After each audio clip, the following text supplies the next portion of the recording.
사도행전 4장 23절에서 31절까지의 말씀 다 같이 한 목소리로 합독하시겠습니다.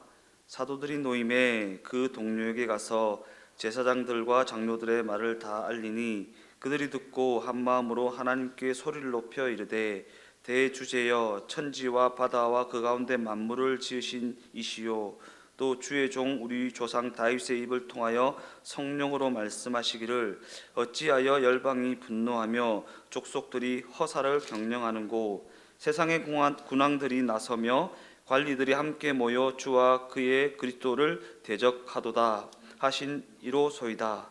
과연 헤롯과 본디오 빌라도는 이방인과 이스라엘 백성과 합세하여 하나님께서 기름 부으신 거룩한 종 예수를 거슬러 하나님의 권능과 뜻대로 이루려고 예정하신 그것을 행하려고 이 성에 모였나이다.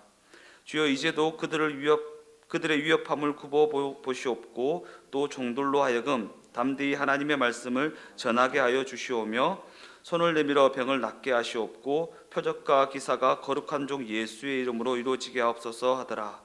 빌기를 다음에 모인 곳이 진동하더니 무리가 다 성령이 충만하여 담대히 하나님의 말씀을 전하니라. 아멘. 오늘 전에 읽으신 본문의 말씀을 가지고 하나님이 일하시는 방식, 하나님이 일하시는 방식, 이러한 제목을 가지고 함께 은혜를 나눠보고자 합니다.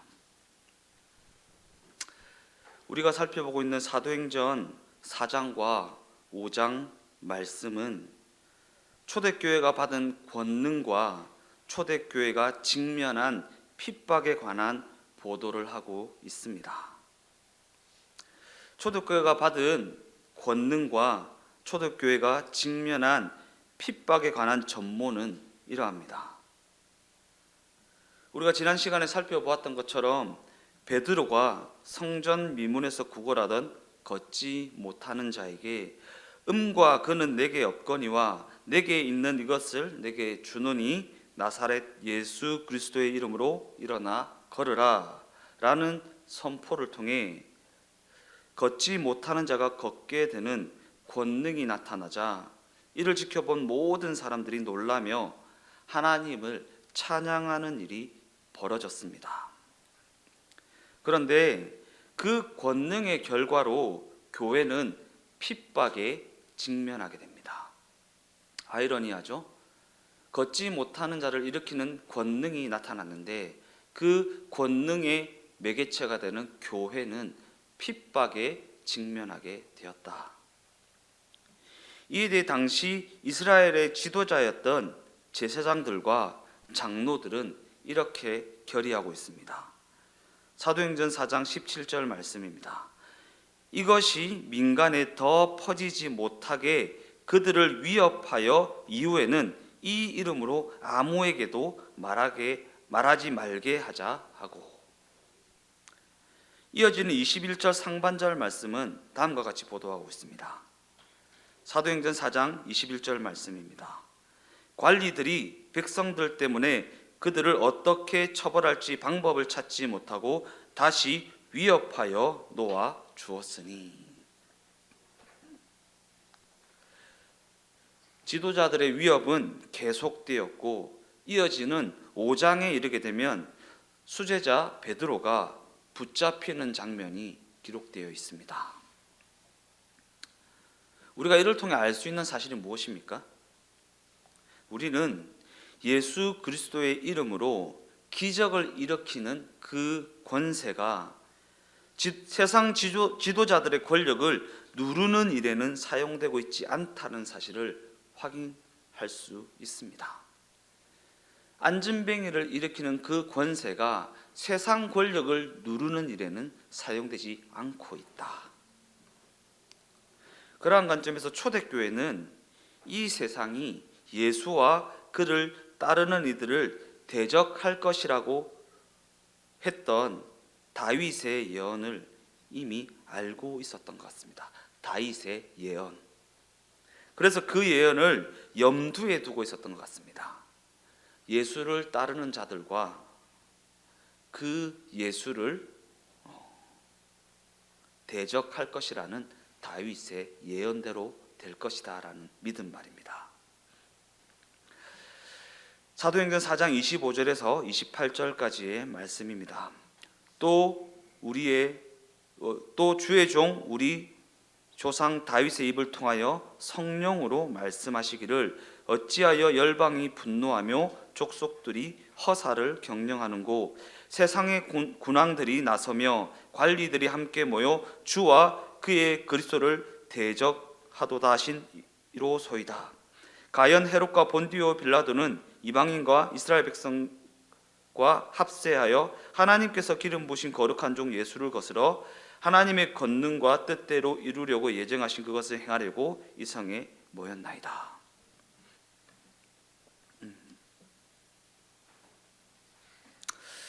어느 시대에나 교회가 마주하게 되는 시험 가운데 하나는 이 세상 권력을 힘으로 굴복시켜서 하나님의 뜻을 이루게 될 것이라는 기대입니다. 교회가 마주하게 되는 시험입니다.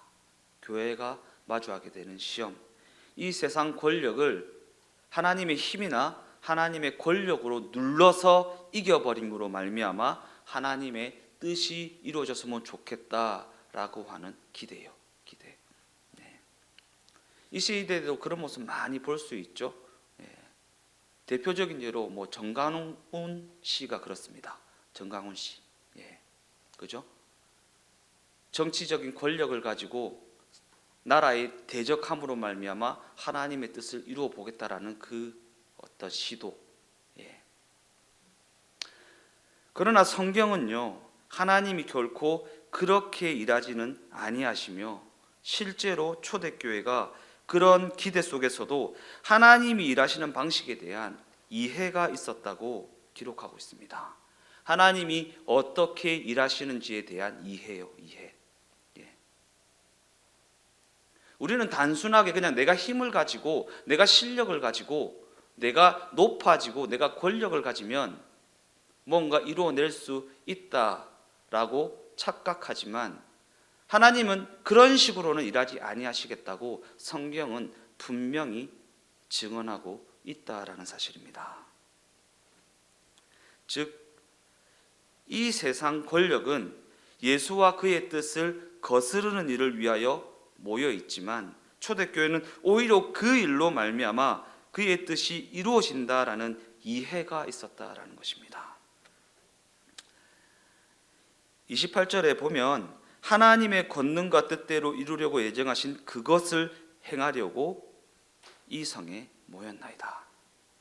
제사장들과 장로들은 예수를 죽이려고 예수를 믿는 자를 핍박하려고 모였는데 초대교회 성도들은 그들이 모여있는 그 일을 통하여서 하나님이 하나님의 뜻을 이루어 나갈 것이라고 이야기하고 있는 것입니다. 이 세상은 하나님과 그분의 일하심에 대해 언제나 늘 적대적입니다. 결코 회개하지 않으며 언제나 하나님과 그 일하심에 정반대로 나아갑니다. 이 세상은요. 무엇을 통해 우리가 알 수 있습니까? 예수의 십자가 죽음이 이를 선명하게 보여주고 있습니다. 하나님은 그의 아들 예수를 통하여 일하시겠다 하셨지만 이 세상은 그를 죽여서 하나님의 그 뜻에 반대한다라는 의사를 명백히 드러내고 있다라는 사실입니다. 그러나 그럼에도 불구하고 하나님께서는 이 세상이 죽여버린 그 예수를 다시 살려내심으로 말미암아 당신의 뜻을 이루어내십니다. 곧 하나님께서는 부활의 생명을 통해 당신의 신실하심을 증명해 보이셨다라는 것입니다. 당신의 신실하심, 당신의 변치 않으심, 당신의 성실과 당신의 열심을 증명해 보이셨다라는 것입니다.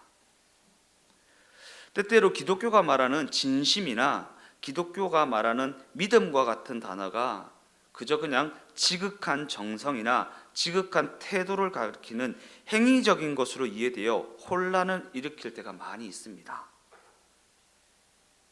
정한수 떠놓고 맹목적으로 비는 것 말입니다. 기독교 신앙을 그런 식으로 이해하는 경우가 많이 있다라는 것입니다. 예. 정한수 놓고 비나이다 비나이다. 우리 자녀 좀 잘되게 해주세요. 우리 사업장 좀 잘되게 해주세요. 나 좀 성공하게 해주세요. 우리 아들 서울대학에 합격시켜 주세요. 라고 말입니다. 지극한 정성이나 지극한 태도가 기독교가 말하는 진심이나 기독교가 말하는 믿음이 아니다라는 사실입니다. 그러기 우리가 이와 같은 진심이나 이와 같은 믿음이란 개념을 이야기할 때는 늘 예수가 전제되어야 합니다. 예수가. 왜냐하면 오직 예수님만이 기독교가 말하는 진심과 믿음의 근거이기 때문입니다. 근거요. 그렇다면 그 예수님은 과연 어떠한 분이십니까? 우리를 구원하기 위하여 하늘 보좌를 버리고 이 땅에 오신 하나님 자신입니다. 하나님 자신. 그리고 이와 같은 예수의 찾아오심은 하나님의 진심을 보여주고 있는 대목이라고 할 수 있다라는 것입니다. 하늘 보좌를 버리고 이 땅에 찾아오셔서 십자가 죽음을 감당하심으로 말미암아 우리를 구원하셔서 하나님의 자녀 되게 하신 그 진심 말입니다. 진심. 그러기에 예수의 십자가 죽음은 이 세상의 반대와 당신을 죽여버리는 것까지 감수하신 하나님의 기다리심과 하나님의 양보하심입니다. 예수가 하나님 자신이라고 했잖아요. 그 예수가 십자가에 못 박혀 죽으셨다는 것은 이 세상이 그를 반대하는 것과 그를 죽여버리는 것까지 감수하신, 감당하신 하나님의 기다리심과 하나님의 오래 참으심과 하나님의 양보하심이라는 것입니다. 그래서 진심이라는 단어를 얘기할 때는 예수가 늘 전제되어야 하는 것입니다. 그렇다면 믿음은 무엇입니까? 믿음. 하나님에게 결코 항복하지 않는 이 세상, 궁극적으로 결과를 만들어낼 수 없는 이 세상을 항복해 하시는 하나님이 일하시는 방식입니다. 하나님이 일하시는 믿음이요, 믿음. 믿음이 바로 하나님이 일하시는 방식입니다. 마태복음 16장 15절에서 16절까지의 말씀입니다.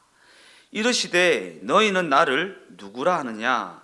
시몬 베드로가 대답하여 이르되 주는 그리스도시요 살아계신 하나님의 아들이시니이다. 교회는 예수께서 그리스도이심을 믿는 믿음과 예수께서 살아계신 하나님의 아들이심을 믿는 믿음, 곧 그 믿음의 고백 위에 세워져 있습니다. 교회는 건물이 아니라고 그랬습니다. 믿음 위에 세워진 공동체입니다. 공동체. 우리가 이렇게 모여서 공동체를 이루고 있는 것, 이게 교회입니다. 그리고 그 공동체의 핵심 가치는 예수께서 구원자이심을 믿는 믿음과 예수께서 살아계신 하나님의 아들이심을 믿는 믿음입니다. 믿음. 그러한 관점에서 우리가 믿는 그 예수 그리스도는 매우 현실적이고 매우 구체적인 시간과 공간에 실제로 찾아오신 하나님이라는 것을 성경은 증언하고 있습니다. 그리고 우리는 그 하나님을 믿는다라고 고백합니다. 즉 우리가 하나님을 믿는다라고 말할 때 그 믿음의 실제적인 권능을 부여하는 근거는 예수의 찾아오심과 예수의 낮아지심과 예수의 죽으심과 부활로 드러난 하나님의 성실과 하나님의 열심입니다. 늘 제가 말씀드리는 거지만 실력이 있어서 구원받은 사람은 없습니다. 남들보다 좀 더 잘나서 구원을 받은 사람이 없다라는 것입니다. 다 똑같아요. 다. 우리가 구원을 받게 된 것은 하나님의 열심과 하나님의 성실하심에 있습니다. 내가 잘나서가 아니고요, 내가 돋보여서가 아니고요, 내가 실력이 있어서가 아닙니다. 하나님이 예수 그리스도를 통하여서 열심히 일하셨기 때문에 우리가 구원에 이를 수 있었습니다. 아들을 이 땅에 보내시고, 아들이 낮아지게 하시고, 아들이 십자가에 죽게 하시고, 아들이 부활하심으로 말미암아 그 사망 권세를 이기심으로 말미암아 하나님의 자녀가 되게 하신 그 열심과 그 성실하심을 통해서 우리가 구원에 이르게 되었다라는 것입니다. 내가 기도를 많이 해서가 아닙니다. 내가 헌금을 많이 내서도 아닙니다. 내가 봉사를 많이 해서도 아닙니다. 하나님이 열심히 일하셨기 때문입니다. 그리고 우리가 이것을 믿는다는 고백, 곧 예수가 그리스도이심을 믿는다는 고백, 그가 하나님의 아들이심을 믿는다는 그 고백 위에 하나님의 권능이 부어진다라는 것입니다. 권능이요, 권능. 권능이 무엇입니까? 권능의 사전적 의미는 권세와 능력입니다. 권세와 능력. 그냥 능력이 아니라 권세와 능력. 권세를 가지신 분이 의지를 가지고 베푸시는 능력이요. 의지를 가지고 베푸시는 능력. 목적을 가지시고 베푸시는 능력이요. 그냥 맹목적으로 비는 것과는 다릅니다. 맹목적으로 비나이다 비나이다 성공하게 해주세요. 비나이다 돈 좀 많이 주세요. 비나이다 내가 원하는 것 좀 이루게 해주세요 라고 하는 맹목적인 비나이다와는 전혀 다릅니다. 권세를 가지시는 분이 베푸시는 그 능력에 항복하는 게 기독교 신앙이 말하는 믿음입니다. 권세를 가지신 분이 목적을 가지고 의지를 가지고 베푸시는 그 능력 앞에 겸손해지는 것, 그것이 기독교 신앙이 말하는 믿음입니다. 그리고 성경은 그와 같은 권능이 부어진 교회를 음부의 권세는 결코 이기지 못한다라고 말하고 있는 것입니다. 권능이 부어진 교회예요. 하나님이 목적을 가지고 일하시는 그 교회를 음부의 권세가 이기지 못한다라는 것입니다. 더 나아가 성경은 예수께서 그러한 교회에 천국 열쇠를 맡기셨다라고 말합니다. 즉 교회가 매면 하늘에서도 매이고 교회가 풀면 하늘에서도 풀리게끔 하셨다라는 것입니다. 무엇이 교회에 임하였기 때문에요? 권능이요. 권능. 권세를 가지신 이가 의지를 가지고 베푸시는 능력이 교회에 부어져 있기 때문입니다. 마태복음 16장 18절에서 19절 말씀을 읽어보겠습니다. 또 내가 내게 이르노니 너는 베드로라. 내가 이 반석 위에 내 교회를 세우리니 음부의 권세가 이기지 못하리라. 내가 천국 열쇠를 내게 주리니 네가 땅에서 무엇이든지 매면 하늘에서도 매일 것이요 네가 땅에서 무엇이든지 풀면 하늘에서도 풀리리라 하시고, 이것이 바로 하나님이 예수를 통해 허락하신 교회라는 것이고, 초대교회는 교회에 대한 이러한 이해를 가지고 있었다라는 것입니다. 교회가 무엇인지, 교회에 하나님께서 무엇을 베풀어 주셨는지, 그리고 교회가 나아가야 할 목적과 방향성이 무엇인지 그것에 대한 이해가 있었다라는 것입니다. 이와 같은 관점에서 교회는 어느 시대에나 과거에나 현재에나 앞으로 다가올 미래에서나 권력에 대한 시험을 받는다고 했습니다. 권력에 대한 시험. 과거에는 어떠한 권력에 대한 시험이 있습니까? 십자가 전쟁이요. 십자가 전쟁. 과거의 역사를 한번 돌이켜 봅시다. 기독교 국가가 지배했던 그 나라들이요, 기독교 신앙을 가졌습니까? 아니요.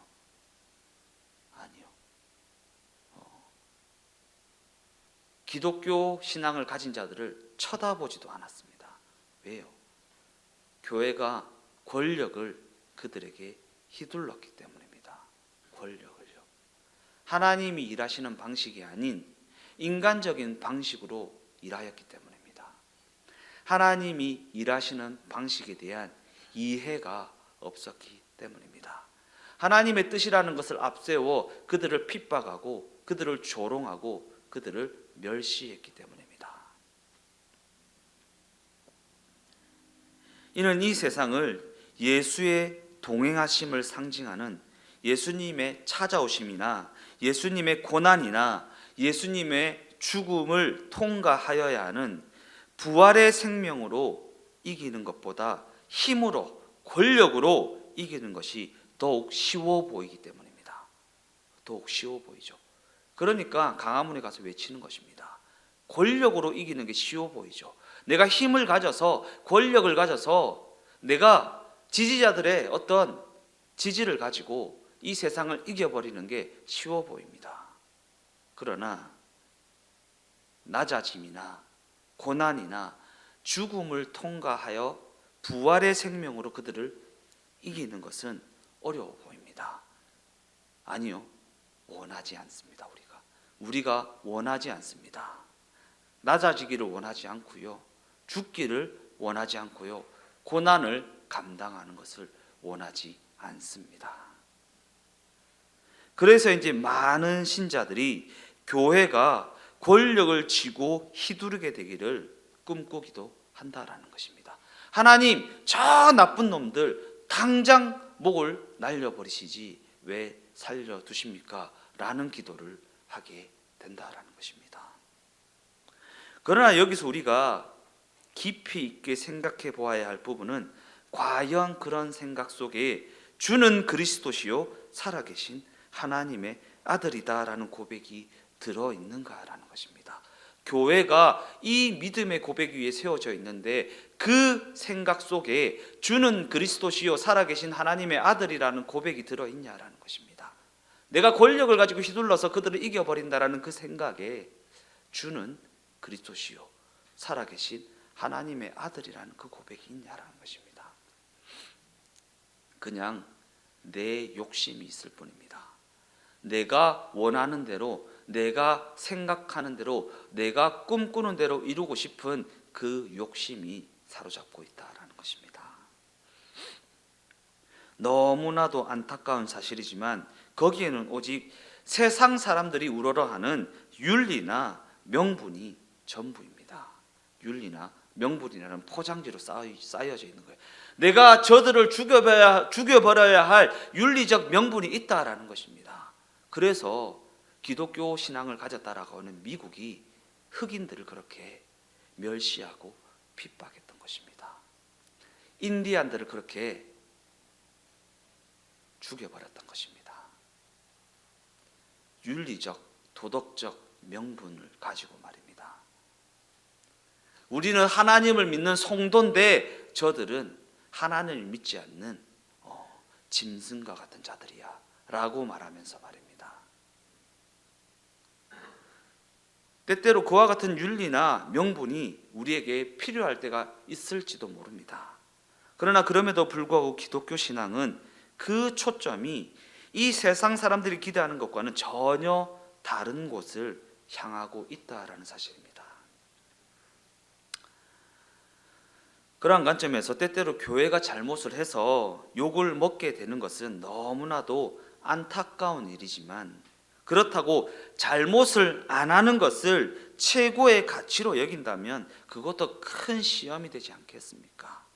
왜냐하면 이 세상의 그러한 주장에 대하여 겁을 내는 것 역시 시험에 들었다는 증거이기 때문입니다. 이 세상의 그러한 주장들 여러 가지요. 교회가 그래도 돼? 교회가 이 나쁜 정권에 대해서 그렇게 무책임하게 무관심하게 있어도 돼? 라고 하는 어떤 명분이나 주장에 대해서 이래 있으면 안 되나? 겁을 내고 막 그들의 목소리에 의해 겁을 내고 움직이는 것, 그것도 시험에 들었다는 증거가 되지 않겠습니까? 그러기에 우리는 교회에 부여된 책임이 무엇인지 알아야 됩니다. 교회에 부여된 책임이 무엇인지. 무엇을 감수해야 되고 무엇을 지켜내야 하는지, 그래야 올바로 깨닫고 행동할 수 있기 때문입니다. 교회에 하나님께서 무엇을 목적하셨는가? 하나님께서 교회를 통해서 무엇을 이루려고 하시는가? 교회에 부여된 책임이 무엇인가를 알아야 이 교회를 이룬 우리가 무엇을 감당해야 되고 무엇을 감수해야 되고 무엇을 지켜내야 하는지를 알 수가 있다라는 것입니다. 그러한 관점에서 초대교회는 그 책임 앞에 정직하게 직면했고, 그러한 교회의 책임 앞에 직면한 초대교회가 보여준 정직한 모습 중에 우리가 늘 놀랍게 여기고 우리가 늘 부러워하는 모습이 사도행전 4장 오늘 본문이 기록하고 있습니다. 사도행전 4장 32절에서 35절까지의 말씀입니다. 믿는 무리가 한 마음과 한 뜻이 되어 모든 물건을 서로 통용하고 자기 재물을 조금이라도 자기 것이라 하는 이가 하나도 없더라.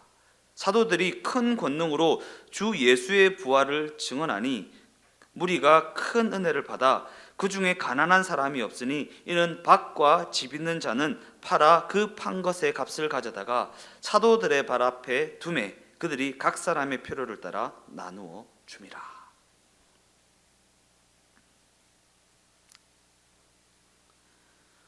사도행전은 초대교회가 자기의 소유를 서로 아낌없이 나누었다라고 증언합니다. 그리고 재물에 대해 이기적인 태도를 취하지 않았고 욕심을 부리지 않았다라고 증언합니다.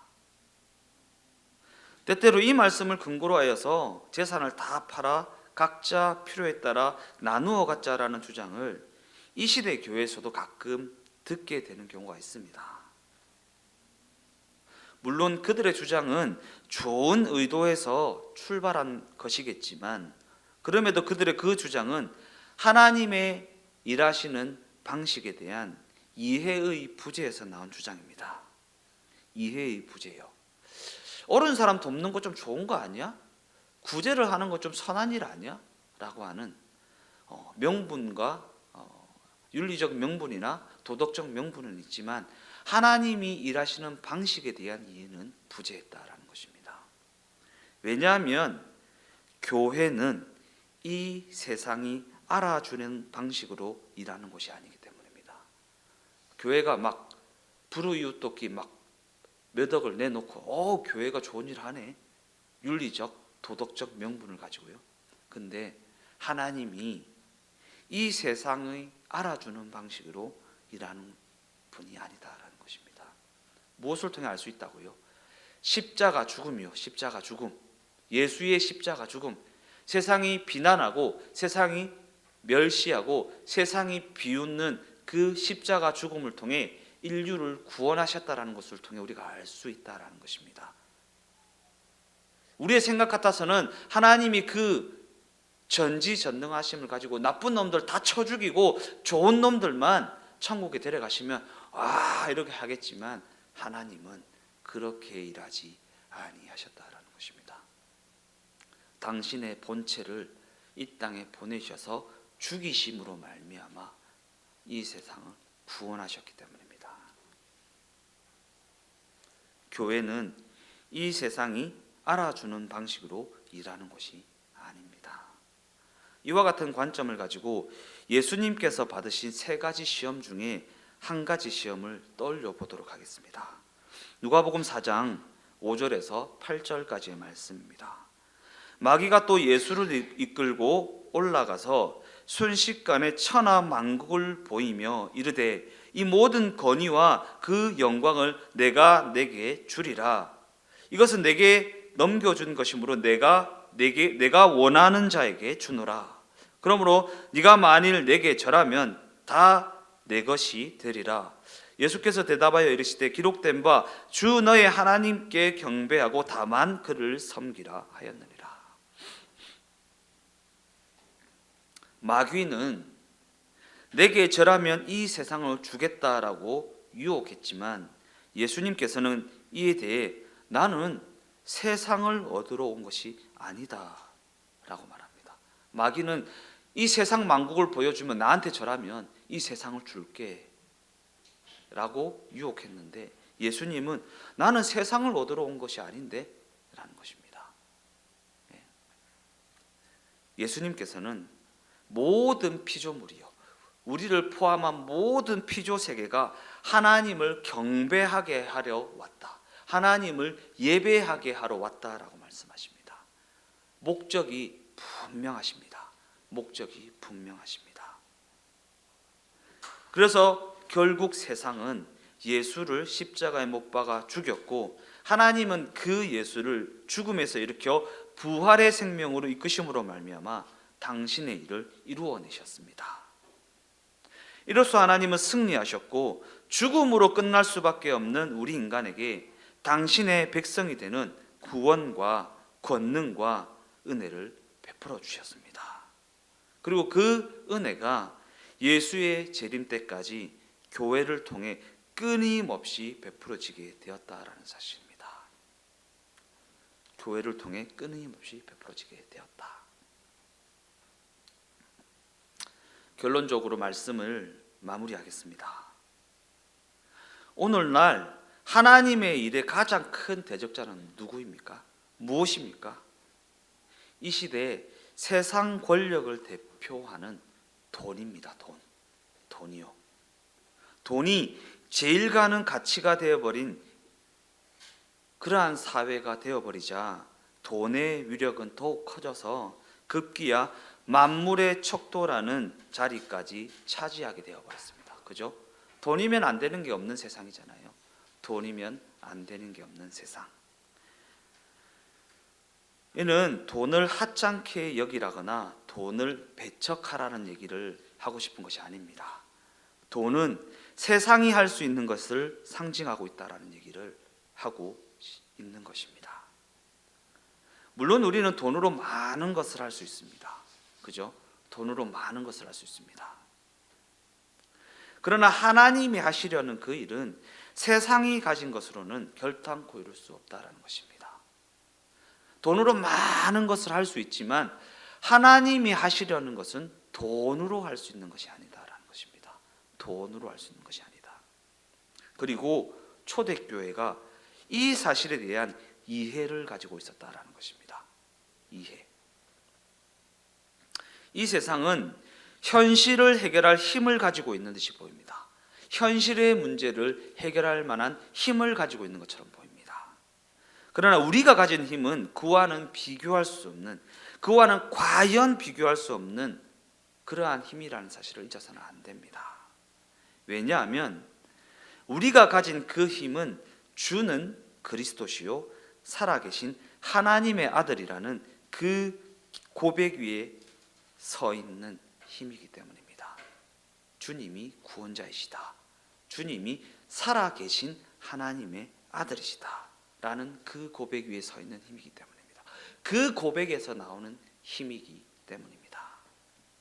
더 나아가 그 고백이 우리의 현실의 삶과 우리의 운명과 우리의 영원한 삶을 붙들고 있기 때문입니다. 영원한 삶이요.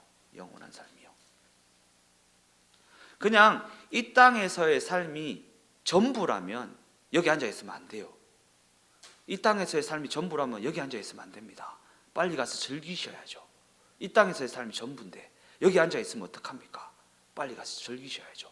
그런데 성경이 우리에게 제시하는 진리는요, 이 땅은 잠시 잠깐이고 이 땅 이후에 영원한 삶이 있다라는, 그렇게 증언하고 있다는 것입니다. 그리고 우리는 그 영원한 삶을 위해 잠시 잠깐 이 땅에서 나그네의 삶을 살아간다라는 것입니다. 우리 주동행교회가 예수 그리스도를 죽인 이 세상 권세를 하나님이 부활의 생명으로 이기셨다라는 것을 알게 된 그 믿음으로 말미암아, 그 사실이 믿어진 그 믿음으로 말미암아 각자의 현실의 삶을 성도된 자로서 힘있게 살아내게 되시기를 예수 그리스도의 이름으로 축원드립니다.